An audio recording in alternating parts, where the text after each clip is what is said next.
A case I would like to illustrate with is a 60-year-old on treatment for locally invasive breast cancer.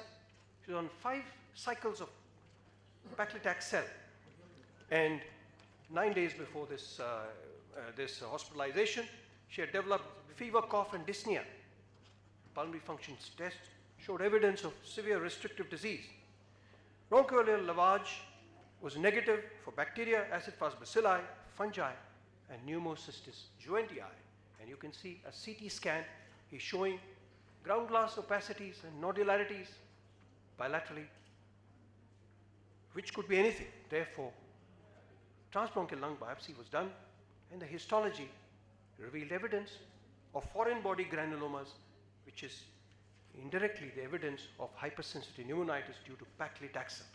So many times we assume that the newer anti-cancer drugs are more safe, but then we do not have enough number of years of experience with them. So one door should be kept open for possibilities of complication due to the disease.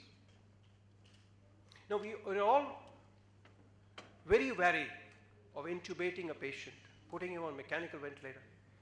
Patients of allogenic hematopoietic stem cell transplantation particularly. We've always imagined the mortality to be almost 100% in a situation, in a scenario like this. So following this paper from France by Hilbert in the early part of the millennium, we started to believe that NIV is the first line of management as compared to oxygen, because we are able to reduce mortality by half. But the time has come in order to revisit many of these concepts which have been prevalent in the light of new data. This paper that was published end of last year by Ili Azoulay et al. From France is a case in point. They took a retrospective cohort analysis of cases dating from 1990 to 2011 and subjected the data to analysis through new definitions of ARDS. So evaluation of patients of cancer who developed ARDS and then subjecting them to the Berlin definition of ARDS, so for stratification of the severity of the disease. So what we got 1,000 odd patients whose data could be analyzed, and you can see that over the years, starting from 1990 to 2011, there has been a substantial reduction in mortality in patients who were thought to have the grimmest prognosis. HSCT on a ventilator, right? So the mortality, which was 100% nearly in the 1990s, has come down to 52% now. Severe cases. So what were the independent associations with hospital mortality? Do I have a pointer? Yeah, there is. So what are the independent assessments? You can see 85% of this database were due to HSCT. Only 15% was solid tumor. Solid tumor had a lower odds ratio of mortality. And you can see that primary ARDS, 5 minutes. Primary ARDS had a lower mortality than secondary.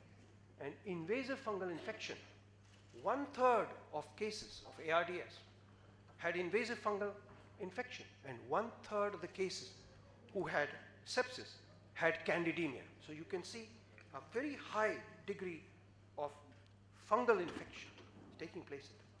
If you summarize the multiple studies that you have, all of them are showing a very decreasing trend over these decades. There's a Dutch registry which is on solid tumors, which is also showing uncannily very similar mortality. Now it is 52% by the last count. So you can see what is happening in our country. These are Tata Memorial Hospital data, which was loaned to me or given as a personal communication by my dear friend, Dr. Jiggy Devatia, who is Chief of Anesthesia, Intensive Care and Pain. So you can see it is the Hemato-oncology patients who have maximum presentation as respiratory failure. And you can see the survival rates are pretty low. You can see there's 79% mortality in a Tata Memorial. What is all this due to? Is it due to an unselected population? Because there's already some form of selection taking place in the French paper. You know, those people with poor functional state, there's a limitation of life support and limitation of entry ICU admission at the outside. Since such limitation is less in our country, unselected, and then we do not have data as to what is the phase of the illness, is it early or late, or what is the response to initial chemotherapy, or what were the number of patients who were not brought into the ICU in the first place. So you can see, if you look at organ failure, you have figures from UK, from Europe, and DMH. If you have 3 or more organ failure, there's a very high mortality and perhaps it's futile to continue treatment. But if you have 1 or 2 organ failure, if you are in India, again it's almost futile. But if you are in Europe, it may still be worthwhile in pursuing treatment if you have 1 or 2 organ failure. There are other aspects which impact on mortality and your decision making. You can see that the performance status becomes important. You can see whether it is progressive disease or early disease, active disease or controlled disease, and also whether there's a tumoral invasion or not. If you didn't have tumoral invasion, airway invasion, you had good functional status, and you had sepsis but controlled cancer, or you had respiratory infection, then you had a good outlook. You had 50% survival. So diagnostic strategies depend upon what is the phase. It's a diagnosis or irradiation, neutropenia, or consolidation or late phase. So you have to refer to these charts when you develop a diagnostic approach. And similarly, it depends upon how many weeks into treatment it is. So early on, there is neutrophil dysfunction, then the T cell dysfunction, B cell dysfunction. So you may have bacteria, fungi, or serious viral diseases, or pneumocystis, or encapsulated bacteria, depending upon, or herpes zoster or CMV, depending upon the phase of treatment. So you can see diagnostic workup has to be very focused. You have a number of non-invasive methods, but one should not be shy of taking a sample off through a bronchoscope. Many times you can have NIV-assisted bronchoscopy, which makes it much safer. You can see you have to take clinical clues. There could be fungal mucositis, which should be picked up. This can be due to aspergillus, because CT scan is very non-specific. You must take a biopsy. By the EORTC, MSG criteria, you can make a firm diagnosis of aspergillus. You must beware of mucor, because when you suspected aspergillus, you're treated with voriconazole, something like this develops or there's no response, we should shift to mucor. Chemotherapy in cancer, we think first let's control the infection, let's first get everything well, then we wait. But no, there's ample evidence that if we initiate chemotherapy in the ICU, even if there is infection, 40% of this cohort had infection, the outcome is quite reasonable. There's 43% ICU mortality and perhaps 69% at 6 months. So you can see survival in neutropenic patients has also improved in the last decades. So the traditional criteria for refusing admission in the ICU or not pursuing aggressive treatment is no longer valid. There has been a number of ways in which intensive care management has improved in early recognition, resuscitation of shock, antibiotic, antifungal therapy, lung protective strategies, infection control antibiotic streamlining, and various ways of organ support, nutritional support, and treatment of thromboembolism. But we should also be more thoughtful. We should not open the door very wide for all the patients. because there are patients where the burdens outweigh the benefits. And therefore, there is a campaign called Choosing Wisely. And Choosing Wisely campaign has produced 5 directives. We don't have to routinely order tests, routinely order x-rays every day. And similarly, we do not continue life support for patients at high risk for death or severely impaired functional recovery. This is a recent book by Atul Gawande, Being Mortal. We must remind ourselves that we are all mortal. At some point, we have to say enough is enough. And Atul Gawande is also an oncosurgeon from New York. So you can see that if we have advanced care planning, we discuss and explore and open up conversations, meaningful conversations with patient and their family regarding their goals, regarding what we can and cannot do, what are realistic expectations, then contrary to what we think, panic disorder comes down. Patient is able to accept illness is terminal. He's against dying in the ICU and able to plan for and prepare for his death through tools such as completing a DNR order or appointing a durable power of attorney. And likewise, all these aggressive interventions come down to a quarter. So this has been a recent contribution by the Indian Society of Critical Care Medicine and Indian Association of Palliative Care, who believe that we can join hands in caring for the dying, because when we can't help, the quality of death is as important as anything else in medicine.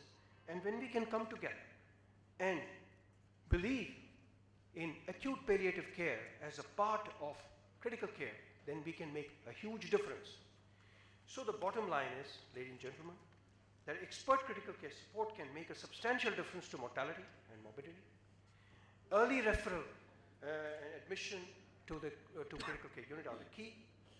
And characteristics of malignancy and the traditional poor prognostic markers such as neutropenia and all, they are no longer valid reason to refuse admission to the ICU. So current mortality is 60% in 1 to 2 organ failure, 30 to 40% and 50 to 60% in non-pulmonary pulmonary critical care. This is very close to the mortalities with non-cancerous but very serious illnesses such as liver failure and all that. So balanced goals of care has to be customized to every patient. With that, I thank you very much.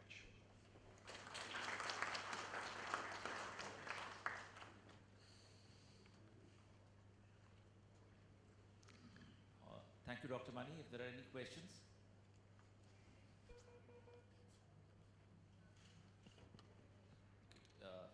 No questions? Any questions about what you do in your setting? In critical illness with cancer? Have you come across a patient of cancer on ARDS? Yes?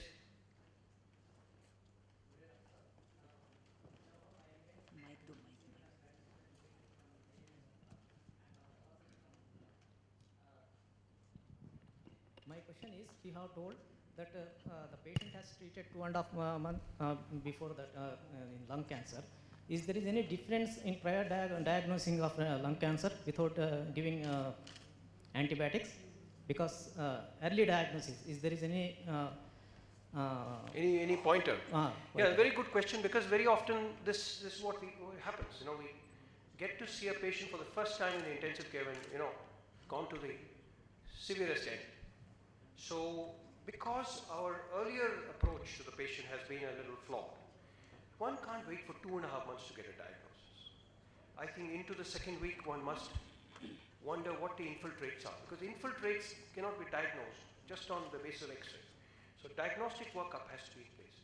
So awareness is very important, and of course all these diagnostic algorithms are there with us, which we have to just put in place and follow. Actually, the patient problem is he will not come directly. First, if he has not got improvement, he will go to the other doctor. Like that, he will move to 3 or 4 doctors. Ultimately, I have seen one patient with pleural effusion. The patient has treated in Malkhan Singh Hospital for 2 months. on the basis of pulmonary tuberculosis. The patient has come to me and diagnosed as pleural effusion. We removed that one. He is improved. Again, the patient has came. There is an improvement in radiological improvement, but the X-ray findings typically indicate showing that it is a cancer. So we refer that patient. Just I think, many times waiting for a radiological clue for cancer will delay matters. We must know the limitations of our investigations. Yeah. An infiltrate cannot tell you more than that. It's an infiltrate, give you a differential diagnosis. So the traditional method of workup should be followed. Otherwise, our assumptions get the better of us and we miss the diagnosis. Okay. In Mathura, this is a TB sanatorium is there. That is it is getting a lot of patients of pulmonary tuberculosis and other lung diseases.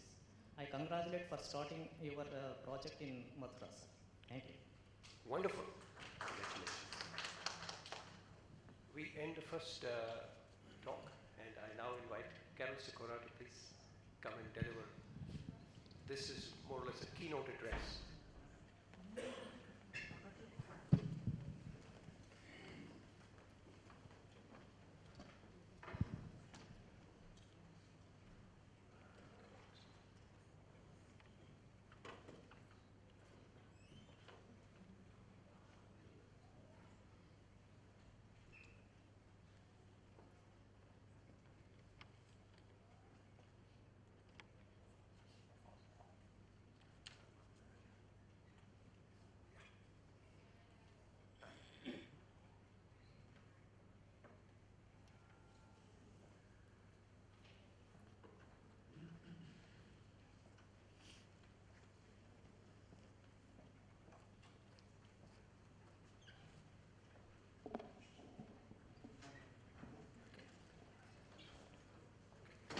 Well, good afternoon, everybody. What I'd like to do in the next 30 minutes or so is go on a journey into the future and to try and see where we're going. I've been an oncology consultant for 35 years, so I've seen lots of changes, lots of improvements, and some areas where there's been no improvement as well. Let's go for the next 30 years, especially the next 15, and see if we can get